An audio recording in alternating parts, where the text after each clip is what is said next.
Global happenings today. We communicate, we analyze global news. Stay tuned. Hello, beautiful people. Welcome to Global Happiness Today YouTube channel. Peter Obi, being a gentleman, have always been avoiding, evasive of all forms of insult towards him. Rather, he goes straight to the plans and the visions he has for Nigeria if elected as the president of Nigeria come 2023. But this time around, it looks like Peter Obi is now ready for the water that's about to take place, as he have decided to climb back at BAT, that's Bola Tinubu's media team, for the many points they raised against him. And this were what he had said. He said, if you ask me, this is politics. Sometimes it's always best to respond to every form of allegation so that you keep the record straight. But before going to the news proper to find out what it is they said against him, and he replied, he gave back to them. Well, like you subscribe to our channel by clicking on the red subscribe button beside it. You see a bell notification icon. Please go ahead, click on it to get notified as soon as we update our channel on YouTube. Well, the presidential candidate of the Labour Party, LP, Mr. Peter Obi, has said the spokesman of the presidential candidate of the All Progressive Congress, APC, Dele Alake, is too biased to read his achievement when he was the governor of Anambra State. Obi stated this through his media office that Alake missed the point when he claimed that he left no legacy as governor compared to Bola Tinubu. He, however, regretted that the spokesperson of the APC candidate is certainly among those Lagosians who believe Nigeria begins and ends in Lagos State and may not have crossed the Niger in their lifetime. According to him, what he has done as Anambra governor had been in the public domain, noting that he won numerous awards, including Governor of the Decade. That's a nice one. The statement denied that Obi's business was anchored on imports and destroyed the nation's economy, adding that Obi was the only chief executive who of his era with the most investment of state funds that not only boosted the economy but also provided jobs.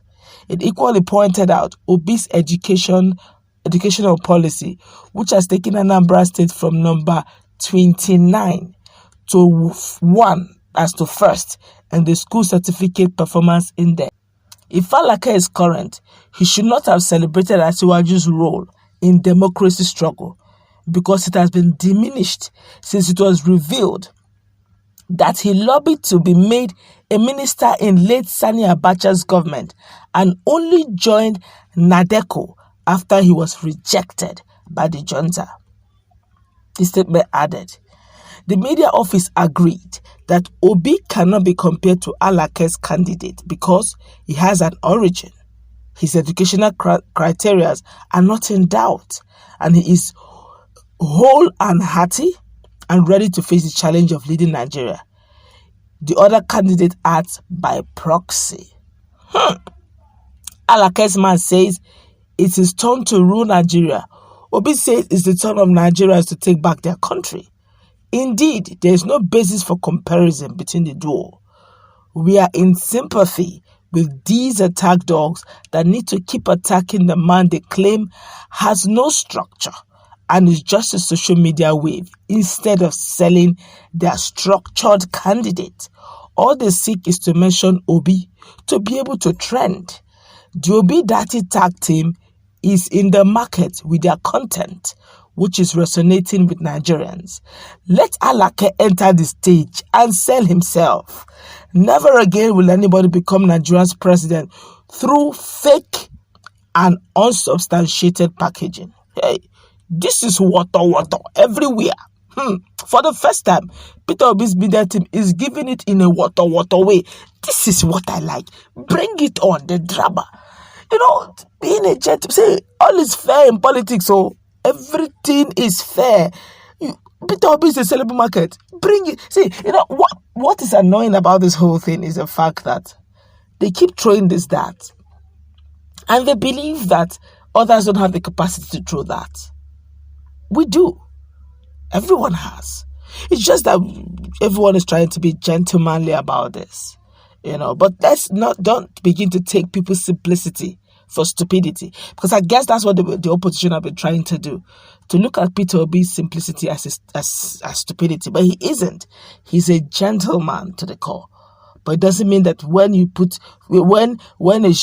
now shove him or try to shake him up, he will not respond. He will. He's a man.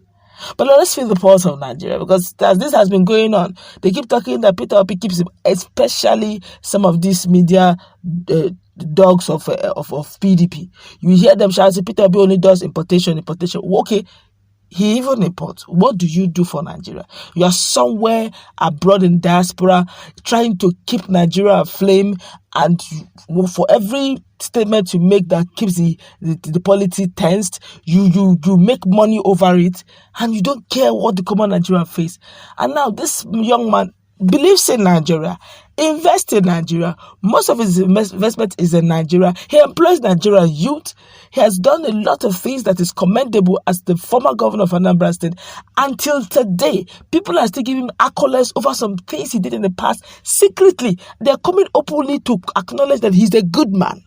I'm not saying he's a saint, but yet, all you keep doing is to try to bring him down. Is that what you're going to sell to Nigerians? That Peter Obi did not perform well? What's our business with you telling us what your opponent is not doing well? Why not you tell us what you bring to the table and stick to it? This is water, and I'm enjoying it. Let's feel the pulse of Nigerians. This one here is saying, it's just unfortunate that Obi's media team will compare Bola Tinubu with their principal. Obi cannot and will never be compared with Tinubu in all ramification and in development in particular. There are facts and figures. Okay, let me respond to this one here. I am not Peter Obi's team. I am not even Peter Obi's media. I am just a common Nigerian who wants something. I want better Nigeria. I want a situation where I'll be proud of my country any day, anytime. Where the green passport will count. And it begins with the person we elect as the president. When the head is correct, the body generally will follow. Just naturally will follow. So, but I'm going to state this the way it is. Now, you cannot compare Anambra with Lagos State, and there are many factors. To start with, Lagos was designed to make it a nerve center, and Southeast was almost designed to make it not to grow. I will explain. Hold on. I will explain. Now, if you check, as we speak, during the train development or the train that Amechi collected billions of naira, billions of dollars to bring to Nigeria, not one passed through Southeast. Not one. Lagos is enjoying one already. Someone commissioned one train. Very beautiful one at that. Lagos have seaport. Southeast have seaport. Anambra have Onitsha port. But has it been developed? We keep hearing audio development. It will dredge today. No, do not dredge today. We have dry seaport. Well, nothing happens. The people who does a lot of commercial importation, commercial trading, is majorly Southeasterners, particularly the Anambra. Go to Anambra, you will just know. When you go to Opeweka, you go to Alaba Trade Fair, major people who are there are in the Anambra. So it's even the Southeasterners that brought development to the Lagos State. Hear me out, please. If you take that seaport to Southeast and allow it to function the way Lagos is functioning, the one in Tinkara Land, Wharf, all those ones, all these Takwa Bay, all those areas, if you allow those seaports to function, Southeast seaports to function the way Lagos is functioning, I'm not asking you, 50% of what Lagos is enjoying will go to Southeast. And policymakers know this as a fact. Why would you go through Lagos to import your goods when you can just stop at Onitsha and put your head office in Onitsha? It's just natural factor. Now, when everybody is bringing their shipment through Lagos, what do you think will happen to their GDP? What do you think will happen to that taxation? What do you think will happen to developmental stride? It's only normal that head offices want to locate all their head offices in Lagos so that they can cut costs and employ. So yes, those policies encouraged and helped Lagos to grow. Do same to Anambra, and you see that Lagos is just like every other state. There's nothing over spectacular about it. So don't let people begin to pick out these points. Anambra, for what they have, Peter Obi tried even get a surplus for a state that is self-sufficient to a great extent. Well, that's where we'll go wrap it up, because if we can continue on Nigerians have been